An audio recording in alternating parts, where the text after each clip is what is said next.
Bismillahirrahmanirrahim. Assalamu alaikum wa rahmatullahi wa barakatuh. Today our topic: how successful was the establishment of an independent nation between 1947 and 1948? एक साल के अंदर कितना establishment ने काम किया पाकिस्तान के लिए? Now Pakistan came into existence on 14th August 1947. अब जैसे ही पाकिस्तान वजूद में आया, बहुत सारे मसले मसाइल शुरू हो गए, which includes princely states problem, water canal water dispute problem, refugee problem, and distribution of armed and military assets. ये सारे मसले मसाइल शुरू हुए तो Pakistan would not maintain its independent status and soon merged with India. ये किसका कहना था? ये नेहरू ने कहा था जनरल सर फ्रैंक मेजरी को 1945 में. उनको पक्का पता था कि पाकिस्तान सरवाइव नहीं कर सकता. So that was the thinking of the opposition, or you must say the Indians, the Hindus, that Pakistan would not survive. Immediate problems faced by Pakistan, background क्या था कि the boundaries of Pakistan were carved in an urgency. It led to great human suffering, loss of money, property, and the lives of many people. अब an independent state, एक homeland आपको मिल रहा है तो वो बहुत सारे मसले मसाइल होंगे. एक जगह से दूसरी जगह पे आप आ रहे हैं तो country has to face a lot of problems in the initial year. So many problems arose because of the injustice of the Radcliffe Award. एक तो इसने 17 अगस्त को जो अवार्ड दिया था, जो रेडक्लिफ का एक कमीशन था या उसका जो बाउंड्री सेपरेशन थी, तो उसमें गुरदासपुर फिरोजपुर मिश्रम मेजॉरिटी थी, but they were awarded to India. Refugee problem हुआ, कश्मीर डिस्प्यूट हुआ, इंडस वाटर डिस्प्यूट यानी केनाल वाटर डिस्प्यूट हुआ. फिर बहुत सारे इसमें आते हैं ज्योग्राफिकल प्रॉब्लम, वेस्ट और ईस्ट पाकिस्तान का मसला, इकोनॉमिक प्रॉब्लम्स, माशरत का मसला, डिवीजन ऑफ फाइनेंशियल एसेट्स, जो डिवाइड किए गए थे पैसे, वो एक बड़ा मसला था, कश्मीर का डिस्प्यूट था, केनाल वाटर डिस्प्यूट और रेफ्यूजी प्रॉब्लम था. तो डेथ ऑफ कायदे आज़म, फिर उसके बाद यानी कायदे आज़म के इंतकाल के बाद और मसले मसाइल बढ़े. तो first problem was the choice of capital that had to face was to choose a capital from a government and to establish a secretariat. तो कराची को कैपिटल चूज किया गया पाकिस्तान का. कायदे आज़म took the office of the governor general और लियाकत अली खान जो कि बहुत क्लोज फ्रेंड थे कायदे आज़म के, he was appointed as a prime minister. Now unfair boundary distribution, as we discussed earlier कि सर रेडक्लिफ ने अपनी पावर का गलत इस्तेमाल करते हुए मेजॉरिटी एरिया जूनागढ़, गुरदासपुर, फिरोजपुर ये इंडिया के हवाले कर दिया और जो कि ये गेटवे था कश्मीर का. तो Quaid-e Azam called it an unjust, incomprehensible and even perverse award. West और ईस्ट पाकिस्तान का मसला, जब बाउंड्री आपकी डिवाइड की गई, ज्योग्राफिकल प्रॉब्लम हो गई, पाकिस्तान दो हिस्सों में तकसीम हो गया, ईस्ट पाकिस्तान और वेस्ट पाकिस्तान. दोनों खित्ते एक दूसरे से 1000 मील की फासले पर थे. Both wings had only one thing that connected them is Islam. सिर्फ इस्लाम ही इनको मिलाता था. उसके अलावा they comprise of Bengal, east Pakistan comprise of Bengal and Sylhet that voted to join Pakistan in a referendum.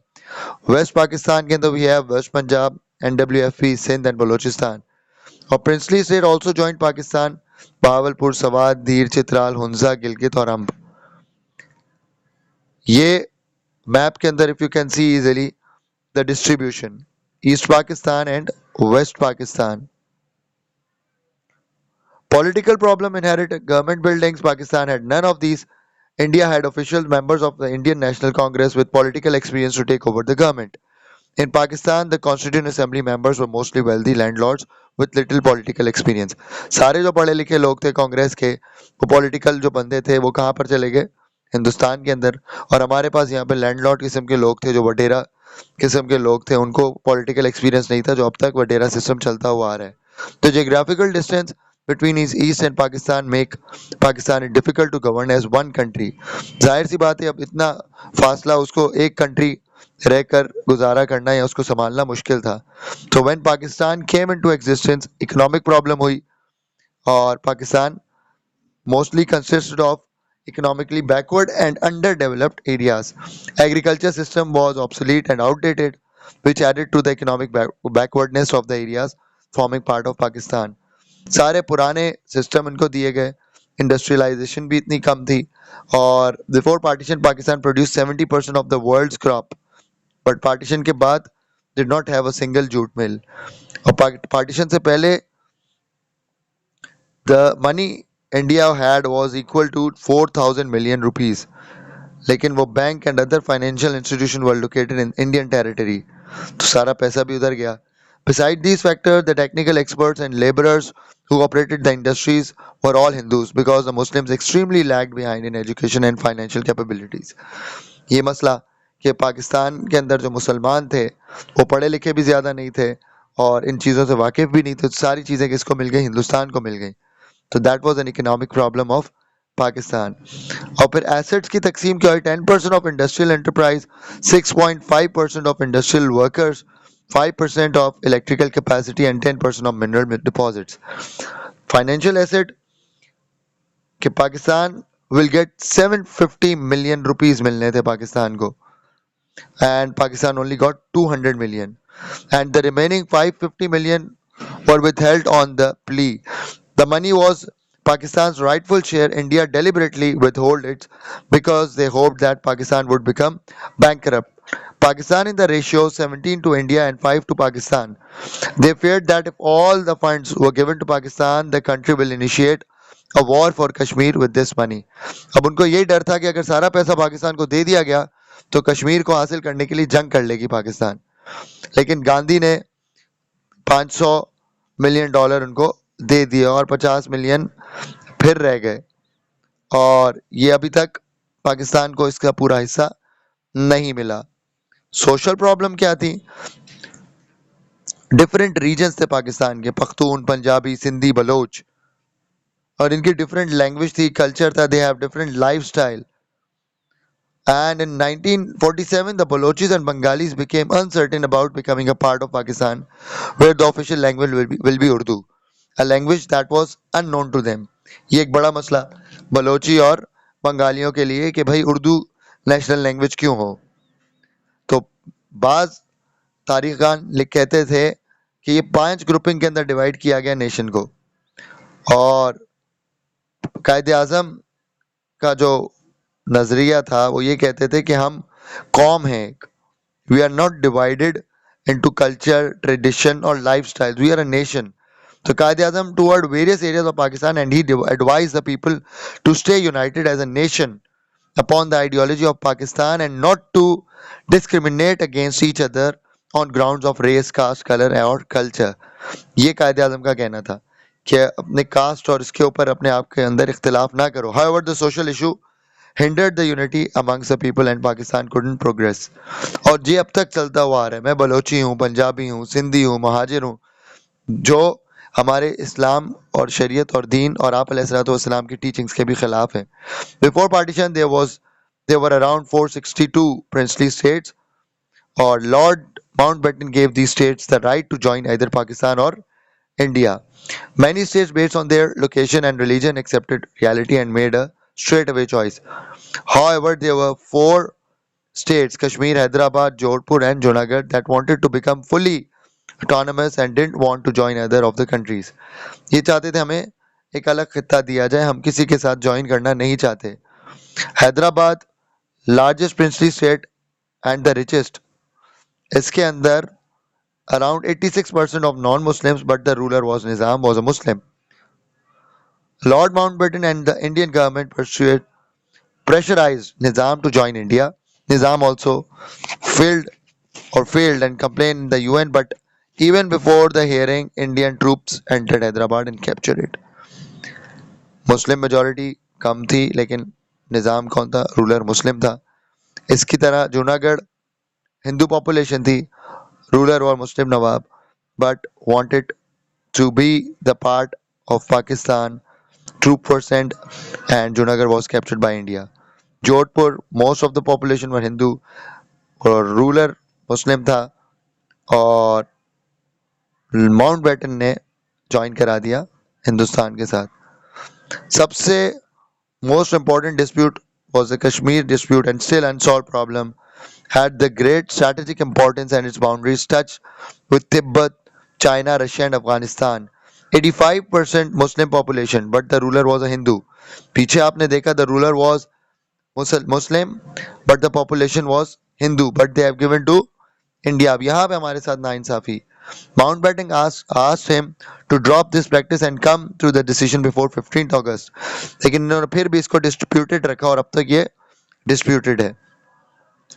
Local people चाहते थे कि पाकिस्तान के साथ ज्वाइन करें क्योंकि मेजॉरिटी थी हमारी मुसलमानों की, तो इनके खिलाफ प्रोटेस्ट करना शुरू किया. फिर क्या हुआ, रूलर ऑफ कश्मीर ने जो है ना वो ट्रूप्स भेज दिए और उसके बाद जो है ना ये फिर किसके हिस्से में आ गया, हिंदुस्तान के. डिस्प्यूटेड टेरिटरी बन गया. The government of Azad Kashmir began a war against the ruler. The ruler sensed his defeat and ran to Jammu to hide and asked for help from the Indian government. Hindustan ने फिर पाकिस्तान पर फुल अटैक किया. Back to back, Pakistan with its troops did a full-scale war with Indian troops and took control over the Azad Kashmir. फिर ये बात United nation के अंदर गई और जहां तक इंडियन ट्रूप पहुंची हुई थी श्रीनगर को भी कैप्चर कर लिया इन्होंने और सारा हिस्सा किसको दे दिया, हिंदुस्तान को. सो दैट वाज स्टिल और that is still a disputed territory Kashmir. Military division के अंदर भी आपको जो है ना वो 64% जो है इंडिया को दिया गया, 36% was given to Pakistan. As a result, Pakistan armed forces accumulated 1,50,000 men with 2,500 trained Muslim officers only. तो पाकिस्तान को चाहिए थे बड़े ओहदेदार जो कि इस चीज को संभाल सके. फिर पाकिस्तान के अंदर जिन्होंने 500 ब्रिटिश ऑफिसर्स को हायर किया और ये मिलिट्री एसेट्स जो है ना वो आपके इवेंचुअली डिक्रीज्ड. और you must say the artillery that India handed over to Pakistan वो सारी की सारी आउटडेटेड थी, अपने पास सारी सही रख ली और हमें क्या दे दिया, पुराना सामान दे दिया जो कि चलने के काबिल भी नहीं था. फिर सबसे बड़ा मसला कैनाल वाटर डिस्प्यूट का था कि it cut through river Satluj and Ravi, making Pakistan the lower beneficiary and India the upper beneficiary. The West Bengal Pakistan was fertile but dry and relied on an irrigation system that draws water from river Chenab, Jhelum and Indus. सारे headworks control हो रहे थे India से, Punjab side जो India की थी. तो हिंदुस्तान ने पानी बंद कर देता था, फिर इसने वादा किया कि मैं पानी बंद नहीं करूंगा. जब पानी बंद करता तो Pakistan predominantly is an agricultural country, तो क्या होता, पाकिस्तान की मईशत तबाह. पाकिस्तान पहले तो बहुत पैसा देता रहा इंडिया को, तो फिर ये केस आखिर में गया इंटरनेशनल कोर्ट ऑफ जस्टिस में. फिर 1 May 1948 a temporary agreement was reached that Pakistan can have the water through the irrigation system only if they try to find their alternative way of water supplies. Still they are finding the alternative way. जब भी India का दिल करता है पानी खोल देते हैं हमारे ऊपर और हम लोग सैलाब की जद में डूब जाते हैं. Now another problem was the refugee problem. Partition के बाद लोग बॉर्डर के इस पार आ रहे हैं, कोई उस पार जा रहे हैं, कोई वहीं रुक गया और कोई यहीं रह गया. और बहुत ज़्यादा मसला जो सिखों ने किया, बहुत सारे मुसलमानों को शहीद किया. हिंदू भी मरे इसमें, सिख भी मरे, लेकिन ज़्यादातर मुसलमान को नुकसान हुआ. मुसलमान को over 10 million people migrated to West Pakistan from India and millions of Hindus migrated from Pakistan to India in fear. Only 2 million refugees was received in Karachi. The trains and caravans of refugees were attacked and many innocents died in the brutal cycle of revenge on both sides of the borders. Now some refugees migrated willingly and brought with them their valuables, but others were not so lucky and were forced to leave India to save their lives. बाज तो खुशकिस्मत रहे, बाजों को ज़बरदस्ती अपने खित्ते से निकाल दिया गया. So Pakistan was a new country suffering from many economic crises and it became extremely difficult to accommodate this many refugees. Despite the crisis, Muhammad Ali Jinnah set up a relief fund for the refugees and the people of Pakistan came forward to donate as much as they can for the refugees. इसके अंदर Nehru Liaquat Nehru pact भी आ जाएगा जिसमें इन्होंने treaty sign की थी कि जो हिंदुस्तान के अंदर लोग हैं वो उनकी जिम्मेदारी उनकी हिफाजत करना, और जो पाकिस्तान के अंदर हिंदू हैं वो पाकिस्तान की जिम्मेदारी है उनको हिफाजत करना, उनको अकोमोडेट करना। तो that was Liaquat Nehru pact that was signed between Nehru and Liaquat Ali Khan. Now, role of Quaid-e-Azam as a Governor General. Quaid-e-Azam Muhammad Ali Jinnah became the first Governor General in Hindustan के अंदर Lord Mountbatten बने. He also took the role of Chief Executive to handle the new country. He was the President of the Constituent Assembly and did cabinet meetings. Although Jinnah did not live long enough to help the country survive its initial years, yet his services as a Governor General are nothing less than remarkable. अपने कम वक्त के अंदर कायद आज़म मोहम्मद अली जिन्ना ने बहुत मेहनत की एक country को बनाने में, मुसलमानों को जोड़ने में, यूनिटी लाने में. Pakistan was carved in a way that it was geographically divided into two parts, and there was nothing that Quaid-e-Azam could do in this matter. But he continued to emphasize and stress people to consider themselves as Pakistani rather than Bengali, Punjabi, Sindhi and Pathan or Balochi. ये जैसे हम पहले भी पढ़ चुके हैं. तो जिन्ना protector of general minorities भी थे, उन्होंने माइनॉरिटीज़ की काफ़ी हिफाजत की. And for the refugees he set up the relief fund, and he acquired a member of UNO on 30th September 1947 that helped the country gain support and recognition both from other countries. There was no problem at administrative equipment and machinery, and Jinnah paid his attention to set it up. Karachi was declared the capital of the country, and the central secretariat was set up there. Under the leadership of Quaid-e-Azam, government officers willingly began their work with zeal and sentiment of sacrifices. वो कहते थे servant of Pakistan है, government of Pakistan जो government officers थे, they are servant, they have to serve the people, they have to serve the public.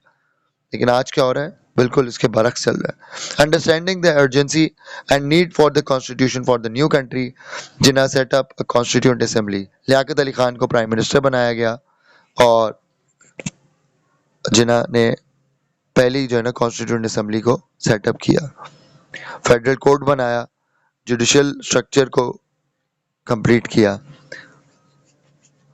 और prioritising national security को ज़्यादा focus किया.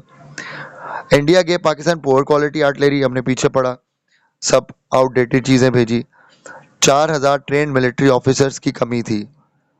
फिर इसके काउंटर करने के लिए क्या, इन्होंने 500 ब्रिटिश ऑफिसर्स को हायर किया. आउटनंबर्ड और आउटडेटेड और worn out वेपन्स थी, तो Pakistan held it's ground in the war against India in Kashmir. ये भी एक बड़ा मसला था. तो कायद आज़म रहमतुल्लाह अलैह अल्लाह ताला को प्यारे हो गए. 14 अगस्त 1947 को मुल्क बनाने के बाद 11 सितंबर 1948 को 13 महीने के बाद कायद आज़म इस दुनिया से कूच फरमा गए. कंक्लूजन क्या हुआ इस टॉपिक का, इस चैप्टर का, कि कायद आज़म ने गोल्डन प्रिंसिपल्स दिए to the people of Pakistan: unity, faith and discipline for the bright future of a strong and well developed country. The foundation of your state have been laid, and it is now for you to build as quickly and as you can. These were the wording of Quaid-e-Azam to the nation. And another address, historic public meeting. It is now up to you to work, and we are bound to succeed. And never forget our motto: unity, discipline, and faith. Now, these are the some questions related to your CAIEs. Describe the refugee Red Cliff Award, geographical problem, canal water dispute, language issue, और formation of government. ये सारे सवाल, military assets, और what were the basic problems faced by Pakistan after the partition, और did Pakistan succeed to face these problems. 14 number का आते तो उसमें ये सारी चीज़ें आप लिख देंगे. तो उम्मीद है कि ये लेक्चर आपको पसंद आया होगा. जज़ाकल्लाह.